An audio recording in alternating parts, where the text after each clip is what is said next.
આજે માતા વિધાનસભાના લોકો જોડાયા આજે ખેડા જિલ્લા ભારતીય જનતા પાર્ટી કમલમ ખાતે પાર્ટીના સ્થાપના દિવસે માતર વિધાનસભામાં સિંજીવાડા જિલ્લા પંચાયતની સીટમાંથી ભલાડા ગામના કોંગ્રેસના આગેવાનો કાર્યકર્તાઓ સાથે ખૂબ મોટી સંખ્યામાં ભારતીય જનતા પાર્ટીમાં જોડાયા છે.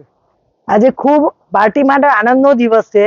પાર્ટીનો સ્થાપના દિવસ અને જોડાણનો દિવસ પણ સાથે થઈ ગયો છે. સવારથી જ આજે ખેડા જિલ્લાના મહેમદાવાદ તાલુકાના બારમુવાડા જિલ્લા પંચાયતની સીટના કાર્યકર્તાઓ જોડાયા. એમાં પણ તાલુકાના કોંગ્રેસના પ્રમુખ રહી ચૂકેલા, તાલુકા પંચાયતના સભ્ય રહી ચૂકેલા અને સરપંચ રહી ચૂકેલા લાંબા સમય સુધી એવા ખૂબ સિનિયર આગેવાન એમના મોટી સંખ્યામાં સમર્થકો સાથે ભારતીય જનતા પાર્ટીમાં જોડાયા અને બારમુવાડા જિલ્લા પંચાયતની સીટ કોંગ્રેસ મુક્ત થઈ. એવી જ રીતે માતર વિધાનસભામાંથી સિંજીવાડા સીટમાંથી ભલાડા ગામના અને બીજા પણ સિંજીવાડા વિસ્તારમાં આવતા કોંગ્રેસના કાર્યકર્તાઓ ભારતીય જનતા પાર્ટીની વિચારધારાને સમર્થન આપીને આજે ભારતીય જનતા પાર્ટીમાં જોડાયા છે. આજે એમને અહીંયા આવકારતા હર્ષને આનંદની લાગણી અનુભવું છું. સ્થાનિક સ્વરાજ્યની ચૂંટણીમાં એક બાજુ અહીંયા સેન્સ પ્રક્રિયા ચાલતી હતી કમલમ ખાતે, ત્યારે ખેડા જિલ્લામાંથી ભારતીય જનતા પાર્ટીના ઉમેદવારી કરવા માટે કાર્યકર્તાઓનો અહીંયા રાફડો જામ્યો હતો. તમે જોયું એમ રોજના 2,000 કાર્યકર્તાઓની ભીડ અહીંયા રહી. એવી જ રીતે ખેડા જિલ્લામાંથી તમામ તાલુકાઓમાંથી કોંગ્રેસમાંથી ભારતીય જનતા પાર્ટીમાં જોડાવા માટે અનેક કાર્યકર્તાઓની યાદી અહીંયા આવી છે. સમય સંજોગોના કારણે અમે એમને જોડી શક્યા નથી.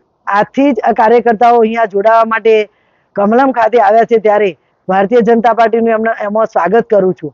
આજનો ઉત્સાહ જોતો મને વિશ્વાસ છે કે ખેડા જિલ્લામાં સ્થાનિક સ્વરાજ્યની ચૂંટણીમાં તમામ જગ્યાએ ભારતીય જનતા પાર્ટીનો ભગવો લહેરાશે. તમામ સીટોમાં જ્યારે કોંગ્રેસ પાસે ઉમેદવારો નથી અને ભારતીય જનતા પાર્ટીમાં ઉમેદવારોની દાવેદારી કરવા માટે અહીંયા રાફડો અને ભીડ જામી હોય એવું વાતાવરણ નિર્માણ થયું હોય, ત્યારે મને વિશ્વાસ છે કે ખેડા જિલ્લામાં સ્થાનિક સ્વરાજ્યની તમામ ચૂંટણી તાલુકા પંચાયત, જિલ્લા પંચાયત, નગરપાલિકામાં ભારતીય જનતા પાર્ટીની સ્પષ્ટ બહુમતી સાથે ભગવો લહેરાશે. એવા અહીંયા જોડાયેલા તમામ કાર્યકર્તાઓ સાથે મળી અને નિર્ણાયક બનશે એવા વિશ્વાસ સાથે ભારતીય જનતા પાર્ટીની સ્થાપના દિવસે બધા જ કાર્યકર્તાઓને ખૂબ ખૂબ શુભકામનાઓ પાઠવું. બેન, કોંગ્રેસના રાષ્ટ્રીય અધ્યક્ષ થઈ રહ્યા છે ગુજરાત જનતા અભણ છે અને એના બીજા દિવસે આજે ખેડા જિલ્લામાં મોટું કોંગ્રેસમાં ગાબડું કર્યું છે, શું કહેશો? ભારતીય જનતા પાર્ટીની વિકાસની નીતિ, વિચારધારાની નીતિ અને અંત્યોદયનો વિકાસ કરવા માટેનો સંકલ્પ એ જોતા તમામ કોંગ્રેસના કાર્યકર્તાઓ વિવિધ જગ્યાએ જવાબદારી નિભાવી છે. તેમ છતાંય આટલી મોટી વિશ્વની મોટી ભારતીય જનતા પાર્ટીના કાર્યકર્તાઓની કામ કરવાની પદ્ધતિ, વિકાસની નીતિ અને અંત્યોદયનો છેવાડાનો વ્યક્તિનો વિકાસ, આ નીતિ જોતા, આ વિચારધારા જોતા બધા જ કોંગ્રેસના આગેવાનો અને કાર્યકર્તાઓ ભારતીય જનતા પાર્ટીમાં જોડાયા છે.